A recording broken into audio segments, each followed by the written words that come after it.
Kaisar Sihir, Magic Emperor Bab 609 sampai dengan 611, pertemuan dengan Chu Qingcheng.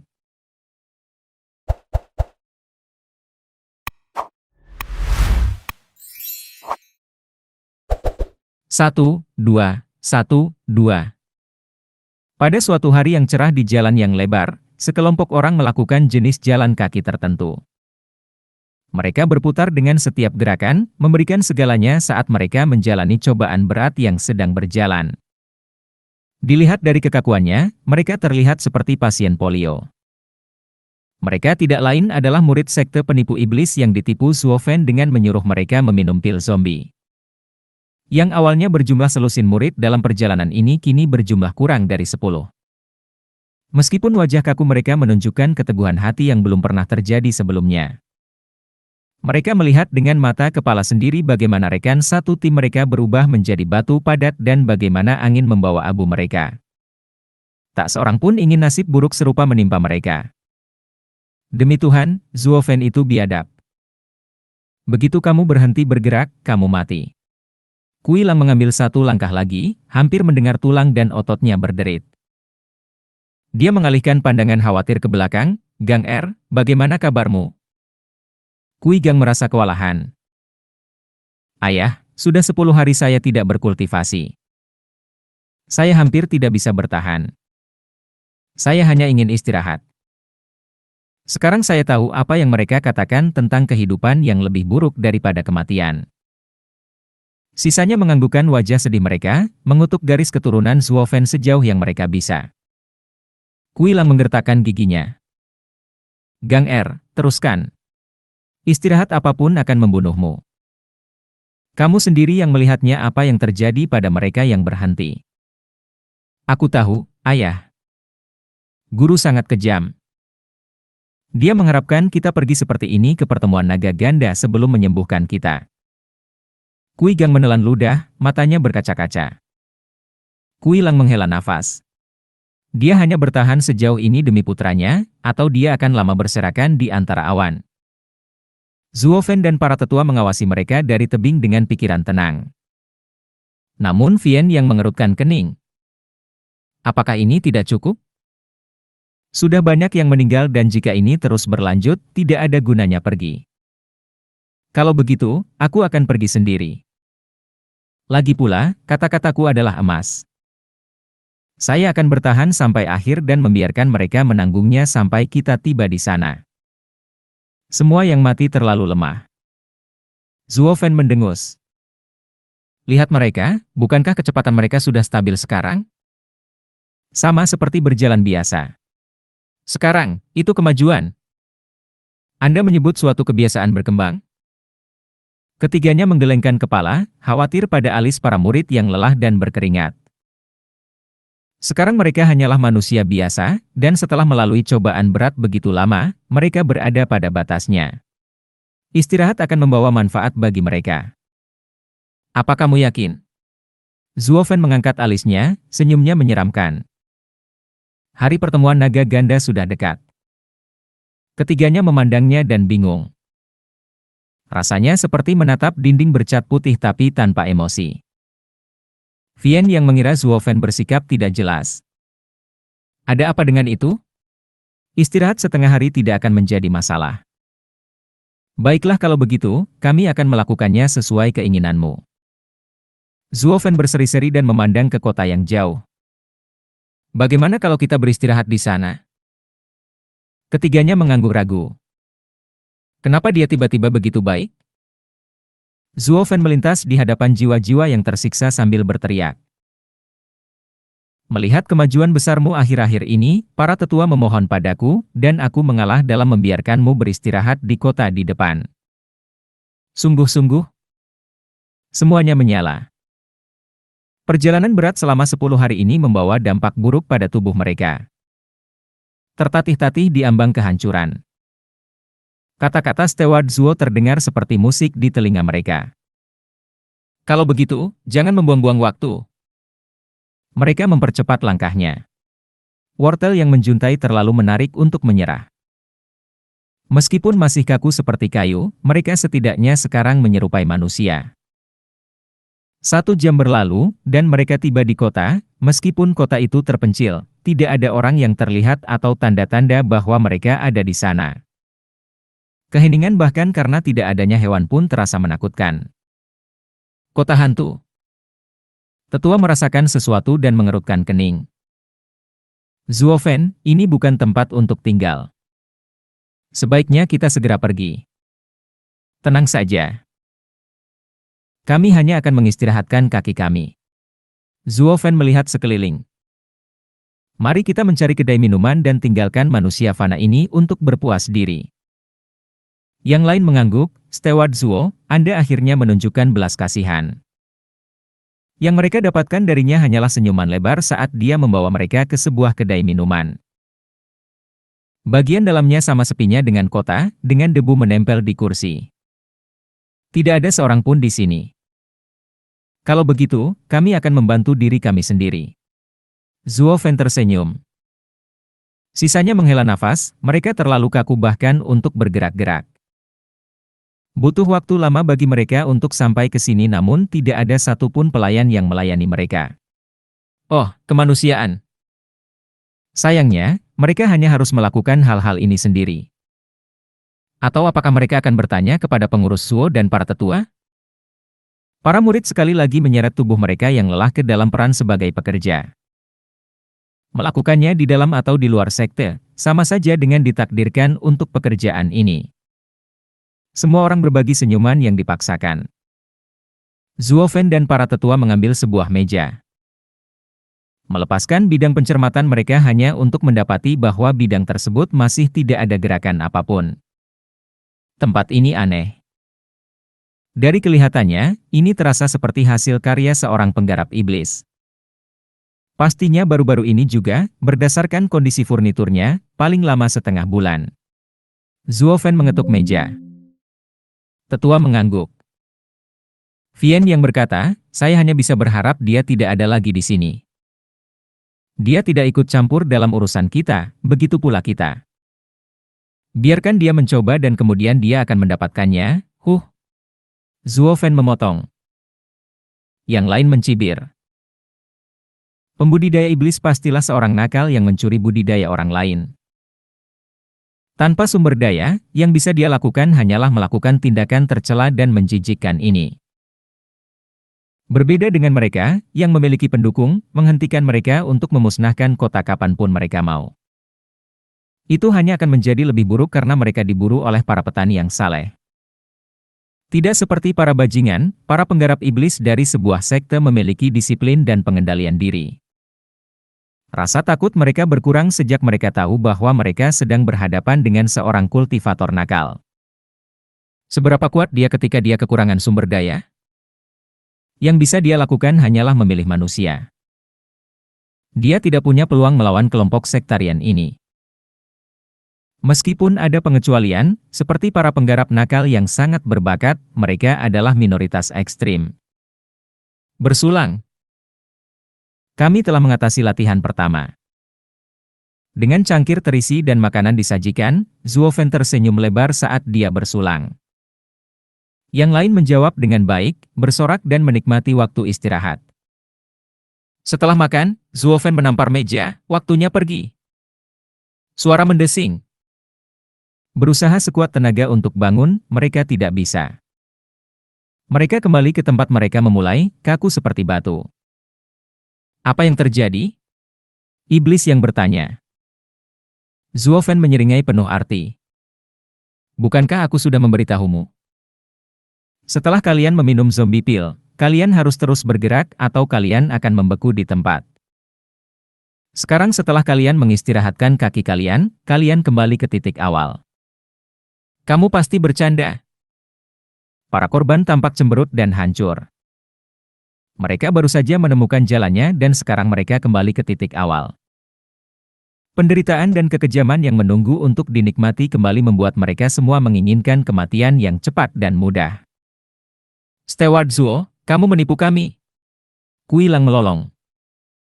Seringai Zuofen melebar, kapan, beritahu aku?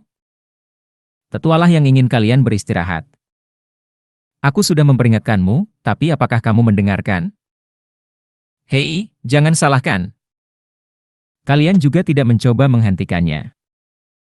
Ya, kamu bilang kita bisa berhenti, tapi kita tidak berpikir kita akan kembali ke garis awal. Bagaimana bisa? Keluh Kui Lang. Zuo Fen menggaruk hidungnya seperti bajingan saat dia mengakuinya.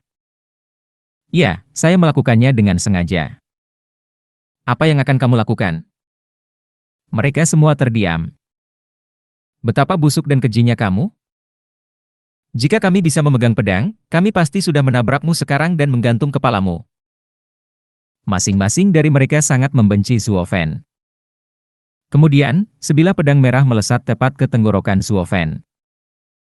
Kami hanya berpikir untuk melakukannya, kan? Suara mendesing. Pedang merah menyala tepat di tenggorokan Zuo Fen. Rasa haus darah yang melumpuhkan membuat semua orang merinding. Jantung Zuo Fen menegang. Mengangkat tangan kanannya untuk menangkapnya saat ia berhenti. Dia memperhatikan ujung pedang yang lain dipegang oleh seorang gadis cantik berusia 20 tahun dengan mata besar. Dia melepaskan pukulan yang lebih tajam dan mematikan daripada yang diakini oleh budidaya radian stage lapisan kelima miliknya. Bukan berarti itu ada gunanya melawan Zuo Fen. Menyipitkan mata, tangan Zuo Fen bergetar, dan gadis itu terlempar ke meja. Zuo Fen memegang pedangnya dengan benar, matanya yang sedingin es menatap penyerangnya. Tiga iblis neraka mencibir dari belakang, minum seolah tidak terjadi apa-apa. Tidak ada kultivator panggung radian, bahkan yang licik sekalipun, yang bisa mengalahkan Zuo Fen. Ketiganya menikmati serangan tak terduga itu seperti tindakan baik yang mengomentari betapa gadis itu lemah, sombong, dan terlalu percaya diri. Dentang!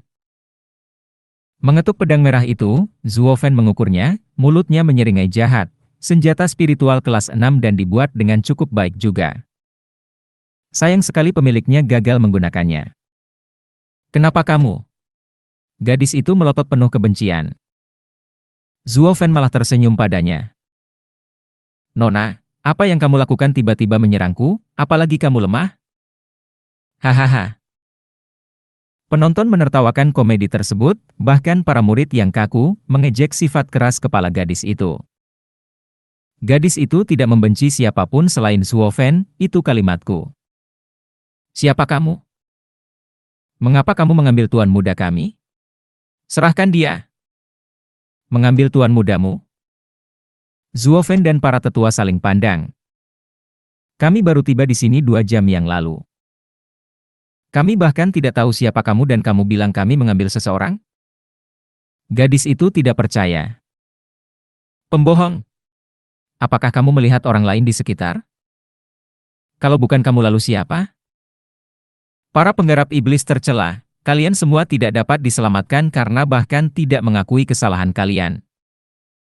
Hal itu membuat orang lain gelisah, dan sekarang giliran mereka yang memelototinya. Sisi Kui Lang pasti sudah mencabik-cabiknya sekarang, kecuali satu detail kecil, bagian itu membeku kaku. Zuo Fen mengangkat bahu, menunjuk gadis itu. Lihat itu? Itu adalah seorang kultivator yang baik bagi kamu, merasa benar sendiri dan sombong. Apa yang akan kalian lakukan jika seorang gadis biasa melontarkan sampah seperti itu? Bunuh dia, sia-siakan dia, siksa dia, kupas dagingnya, paksa. Ya, tapi simpanlah dalam kondisimu, oke?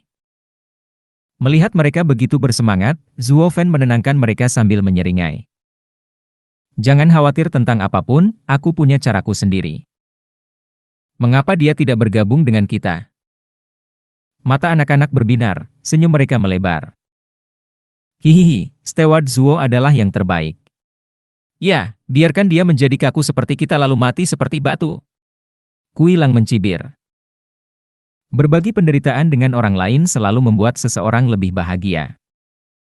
Meskipun dalam kasus ini, itu sangat kejam karena menyeretnya ke dalam penyiksaan ini. Zuo Fen menoleh ke gadis itu, senyumnya melebar. Dia menggigil tanpa alasan yang jelas dan panik. Apa yang kamu lakukan? Aku? Hanya memberimu gambaran tentang hasil karya seorang kultivator iblis. Hai. Zuo Fen menjulang di atas gadis itu, senyumannya mengganggu. Gadis kecil itu menggigil ketakutan, kehilangan sisi tegarnya begitu dia melihat binar di matanya. Sambil menelan ludah, matanya melihat sekeliling untuk mencari jalan keluar, dan dia berlari keluar kedai. Zuo Fen menampar wajahnya dan membuatnya terkesiap. Untuk memastikannya, dia juga menekan bahunya, suara retakan itu membuat dia menangis dan meringis. Senyuman jahat sedang menjadi tren saat ini, karena semua orang menanggungnya. Berkubang dalam kemalangan orang lain. Zuo Fen memegang pil dengan tangan yang lain dan menyeringai. Mendekatkannya ke mulut mungil gadis itu. Nak, minumlah dan kamu tidak akan merasakan sakit, karena kepala orang bodoh terlalu kaku untuk merasakannya sejak awal. Bersikaplah baik dan kakak di sini akan menjagamu dengan baik. Hai hai hai. Apa itu tadi? Apakah kamu melakukan hal yang sama pada tuan muda? Gadis itu melihat pil itu dengan ketakutan. Zuo Fen tidak repot-repot menjelaskan dan hanya tertawa, hahaha, kamu akan segera tahu arti neraka di bumi.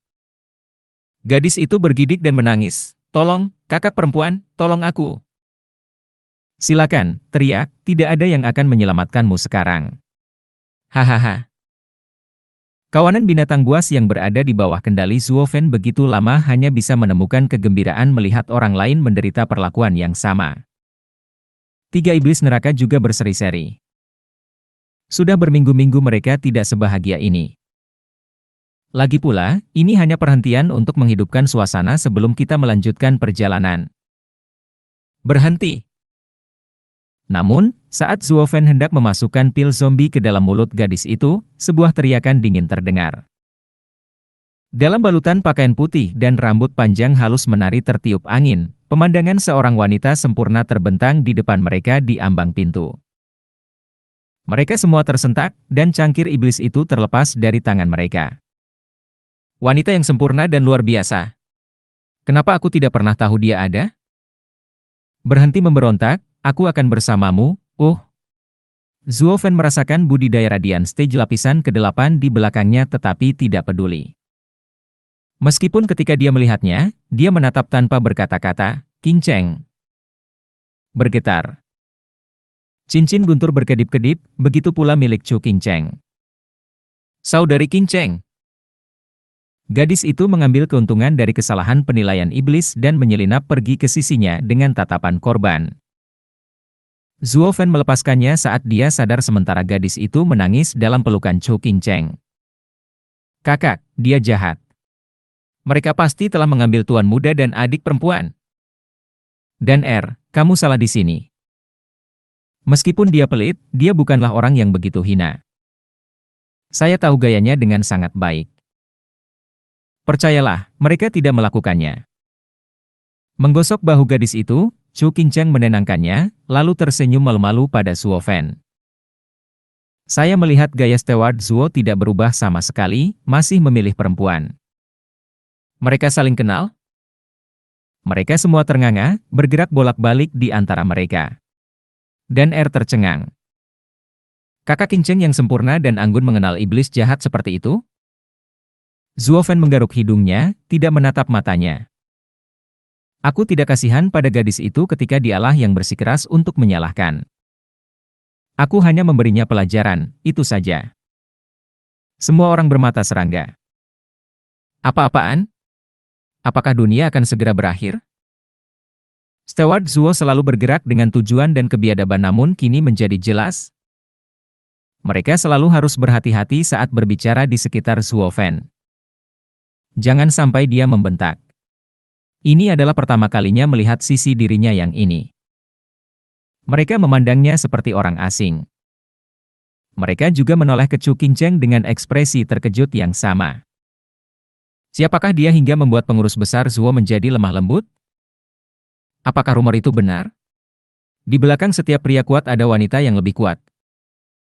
Chu Qing Cheng menatap sosok Zuo Fen yang gelisah dengan senyuman langka.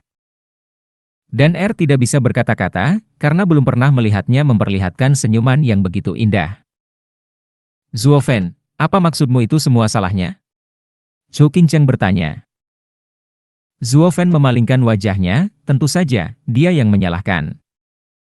Itukah yang dilakukan pria dewasa, bermain-main dengan gadis kecil yang lemah? Itu aku. Bagaimana dengan saya? Dengan baik. Penonton kehilangan kata-kata. Apa yang mereka lakukan? Kemustahilan dari semua itu membuat situasi berlalu begitu saja. Tapi secara keseluruhan, itu tampak seperti sepasang kekasih yang sedang menggoda. Hei, Steward Zuo, apa yang kamu lakukan menggoda seorang wanita? Bukankah kamu bilang hanya ada yang lemah dan kuat di dunia ini? Mereka menghela nafas, mengundurkan diri, dengan hanya Chu Qingcheng yang menanyainya dan Zuo Fen terjebak dengan caranya yang keras kepala. Tumpahkan, Pak Tua. Di mana kamu menahan orang-orang kami? Sui Ruohua duduk di bangku di sebuah penginapan, dengan seorang wanita berbaju biru dan 10 orang lainnya di sampingnya. Dia sedang memelototi seorang lelaki tua berhidung merah yang diikat. Kakek tidak peduli, kepalanya pusing dan tersenyum konyol, beri aku anggur. Dasar! Sui Ruohua membentak. Sudah 5 hari, pemabuk sialan. Tidak peduli seberapa banyak kamu mabuk, kamu seharusnya sudah sadar sekarang. Berhentilah berpura-pura, atau aku harus serius. Ancaman itu langsung menimpa lelaki tua itu, sambil tetap bergoyang dan mengucapkan anggur lagi dan lagi. Memutar matanya, Sui Ruohua mengangkat tangannya. Dia akan menampar pemabuk itu, yang mematahkan tulang. Saat itulah dia mendengar sesuatu dari luar. 1, 2. 1, 2. Sui Ruohua menegang dan menatap wanita berbaju biru itu. Lihat apa itu, kata Sui Ruohua. Wanita itu melihat keluar jendela dan melihat sekelompok zombie mengambil langkah menyakitkan demi langkah mereka. Yang memimpin adalah 4 orang yang benar-benar rata-rata sementara di sampingnya adalah Chu Qingcheng dan Dan Er yang akrab memimpin mereka dan mengobrol. Wanita berbaju biru itu tersentak ketika dia menyaksikan senyum cerah saudari junior Qingcheng. Dia melaporkan, kakak senior Ruohua, ini adik perempuan junior Qingcheng yang kembali. Meskipun dia membawa banyak orang aneh. Semuanya sangat kaku. Dia pasti menangkap seseorang yang mencurigakan. Buka penghalang dan biarkan mereka masuk. Sui Ruohua menjadi cerah. Pemabuk itu menggelengkan kepalanya. Semakin banyak orang yang tidak bersalah terseret ke dalam hal ini. Dosa yang sangat besar. Jadi kamu bisa mendengarkan, sekarang berhentilah berpura-pura. Begitu mereka masuk, aku akan menanganimu. Sui Ruohua mengirimkan tatapan terakhirnya dan menyuruh yang lain mengawasinya saat dia dan wanita berbaju biru pergi keluar. Pemabuk itu terkekeh saat kepalanya berayun. Betapa naifnya. Lebih lama lagi, dan anak itu akan mempermainkanku sampai mati. Penghalang penginapan terbuka, dan para gadis berjalan menuju pria kaku itu dan berkata, "Adik perempuan Qingcheng, apakah kamu menemukan sarang bajingan itu? Anda mendapatkan begitu banyak tawanan dan bahkan bertindak sangat keras terhadap mereka. Mereka hampir tidak hidup. Siapa yang kamu sebut sebagai tawanan mati? Mereka mungkin sedikit lumpuh, tentu saja, tetapi kamu tidak boleh mengejek mereka." Bicara tentang diskriminasi. Zuo Fen menggeram. Berkat kata-kata Sui Ruohua, para zombie menjadi lebih rendah semangatnya. Jika memungkinkan, memandang Zuo Fen dengan kesedihan dan kepahitan. Steward Zuo, kamu yang harus diajak bicara. Kamu melakukan ini pada kami. Zuo Fen mengangkat bahu, sementara Sui Ruohua membeku, kamu. Oh, kakak perempuan Ruohua, aku lupa memperkenalkannya. Chu Qingcheng mengalir di samping Zuo Fen dan meraih tangannya, menyampaikan dengan penuh kegembiraan. Dia adalah Zuo Fen, seorang teman lama dari Tianyu. Dia sekarang mewakili sekte perencana iblis di pertemuan naga ganda. Anda bertemu sekali. Dia mendengar masalah kami dan datang membantu.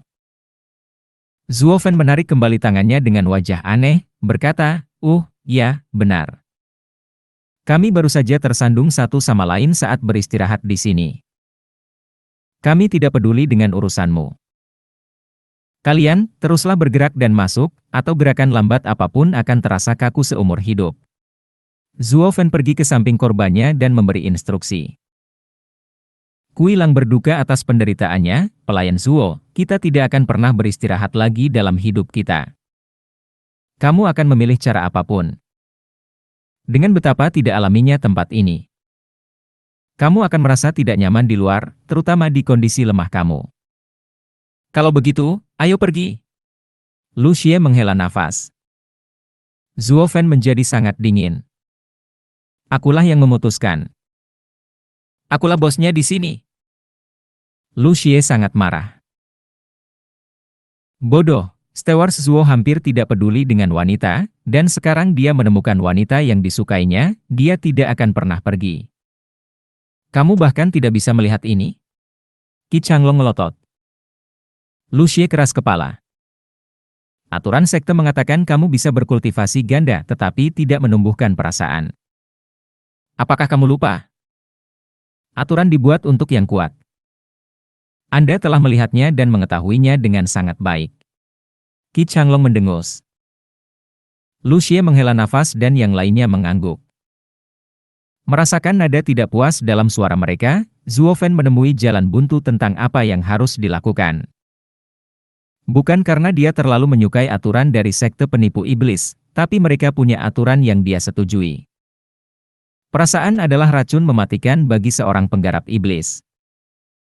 Chu Qingcheng melihat Zuo Fen yang cemberut dan terkekeh, entah karena kehilangan atau kekecewaan.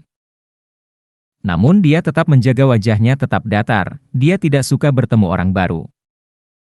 Chu Qingcheng masuk ke dalam, mengabaikan Zuo Fen. Sui Ruohua bingung dengan senyumnya yang cerah namun menyakitkan. Mereka semua segera masuk ke dalam, dan penghalang itu dipulihkan. Para iblis memutar mata mereka. Mereka tidak peduli tentang hal ini, tetapi karena Zuo Fen melakukannya, mereka harus menurutinya. Sekte surga mistik harus santai untuk mengirim murid tanpa penatua.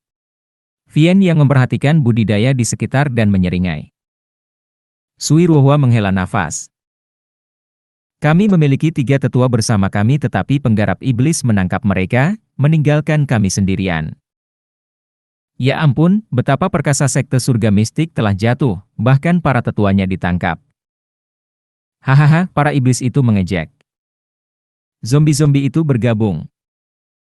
Kelompok Mystical Heaven sekte sangat marah. Apakah kalian para iblis datang untuk membantu atau menendang kami saat kami terpuruk?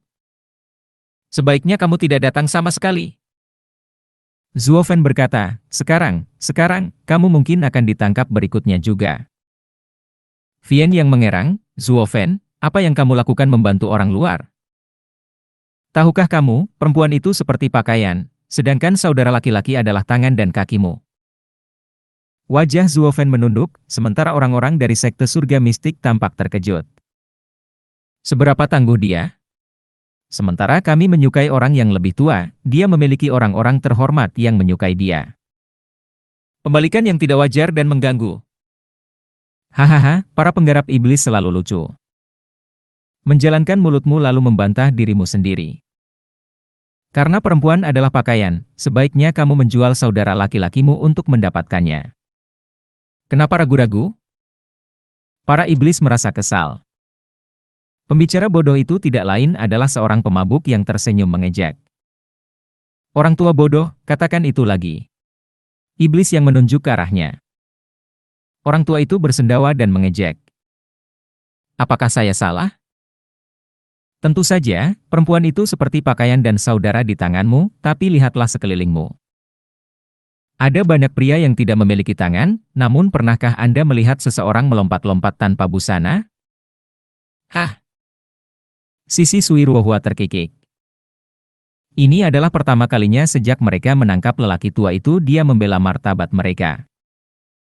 Dahi Vian yang memiliki urat yang sangat tebal. Namun Zuo Fen ikut campur, dan dia.